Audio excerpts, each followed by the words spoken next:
Tony, yeah. Hello. Wait.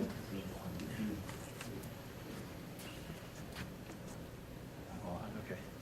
Okay, first of all, thank you very much for honorable guests coming out far to share with us the knowledge, experience, and spirit in fighting for a fair admission for our kids, for our generation.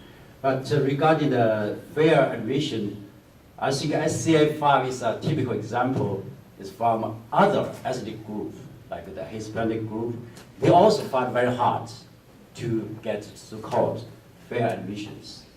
So according to Professor Hu and also a number of research, we know that risk-free admission policy actually is good, not just for Asian Americans, and also good for the university, for the other ethnic groups, as well as, of course, for the country.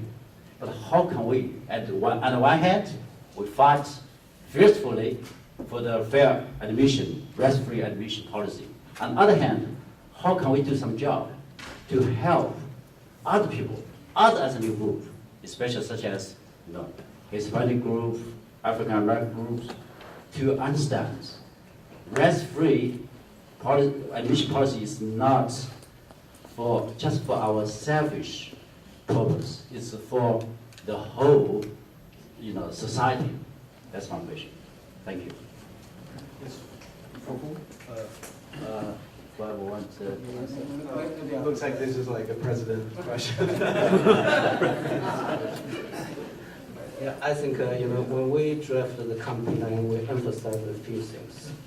One is this is not only civil rights issue for Asian Americans, also for the future of America, which is this country built upon equal opportunity merit-based. That is number one. Number two, we say, we need to address the education attainment issue in disadvantaged communities. So from our complaints, we support economic-based preference with majority merit-based, but some slot or some areas should be economic-based to really take care of the poor kids. And also we give many examples about Houston Chinese lines. Each year they team up to select one or two poor schools to donate money to buy all their school supply for 1 year. Last year, they helped 1,720 poor students. Like myself, I organized this event, campaign. However, before that, in 2013, I published a book, Share the Chinese American Parenting Education Experience. I published many columns to share our education, proven education experience. I think the right thing to do is really address K-12 education for the disadvantaged communities, bring up their capabilities, and bring up their qualifications. We'd love to see a racially harmonized society. We really want to help them. Otherwise, as Asian Americans, will probably someday suffer crime issues because of poverty leads to crime. Someday we end up we have to pay high income tax if we don't address that kind of poverty issue. So we're compassionate about that, but the issue is not to say distort the college admission. It's more address root cause of the poor education attainment in some disadvantaged communities. Thank you. Okay. I have one question for Will and one question for Ed. Sorry, taking two. So what do you think will be the hook for you to bring one of the cases into the Supreme Court? The court grants about 1% about the case is absurd. So you filed both Harvard and the UNC. Was there any intention to create a circuit split? I mean, both cases are filed under the Title VI of the Civil Rights Act, not the Equal Protection Clause. So is there any plan? I mean, it's very hard to get cert. Yep, so I'll take this one. So we did choose two different circuits to help create some division. That's one part of it. We did sue Harvard, as we talked about before, because they're Harvard, and it has a marquee effect, and because of their role in instituting the Harvard Plan and their history in this area. North Carolina claims to be the oldest public university in the country. We did, just to correct one thing, we did sue North Carolina under the Equal Protection Clause, also Title VI. The private school you can only sue under Title VI, but we did sue North Carolina under the Equal Protection Clause. We've made different arguments, so the cases are complementary. And so we feel like we've set it up well, but you're right. I learned clerking there, and after, you cannot make the Supreme Court do something they don't want to do. And you can't stop them from doing something they do want to do. You know, you don't know.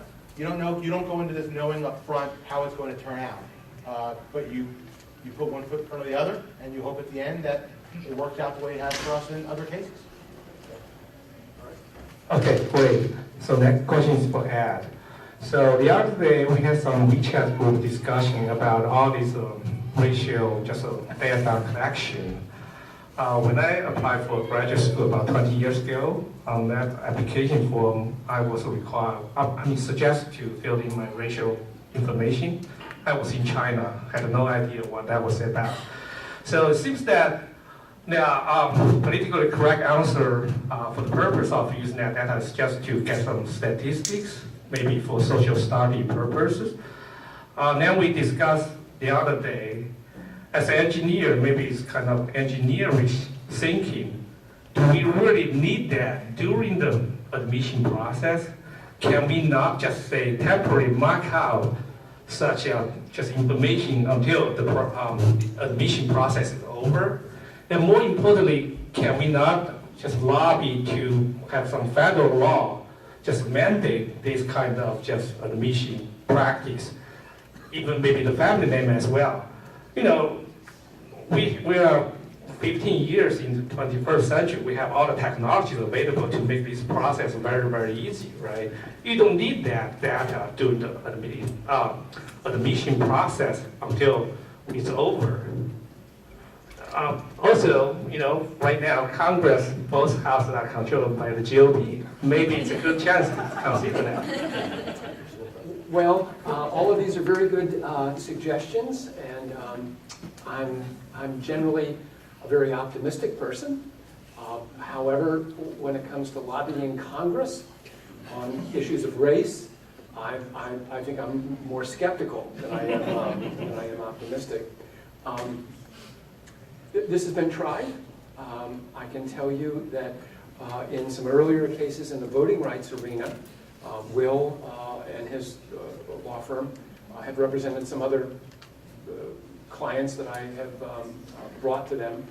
And I spent 3 or 4 months prior to filing a lawsuit attempting to persuade members of Congress to amend a statute that was necessary 40 or 50 years ago, but was creating a great deal of mischief in America today. And I couldn't persuade anyone. Congress actually took a vote on whether to reauthorize this very mischievous bill, and the vote was 33 members agreed with me, and 420 something disagreed with me.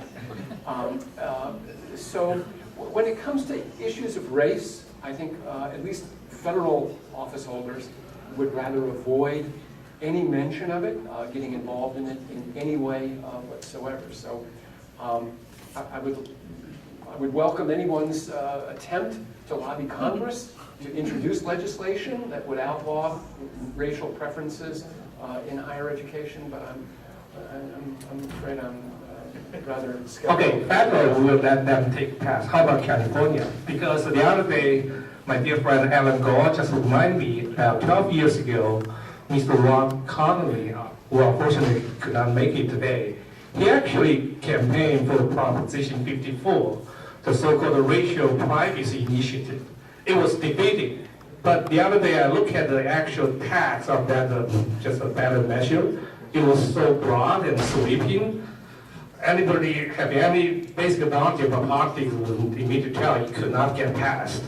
But how about some more, just a narrowly tailored initiative? Well, I'm very familiar, I've worked with Ward since the late 1990s, and I consider him a friend and an ally.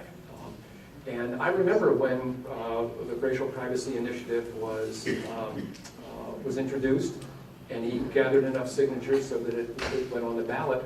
And I actually came to California to lobby that, for that in various media.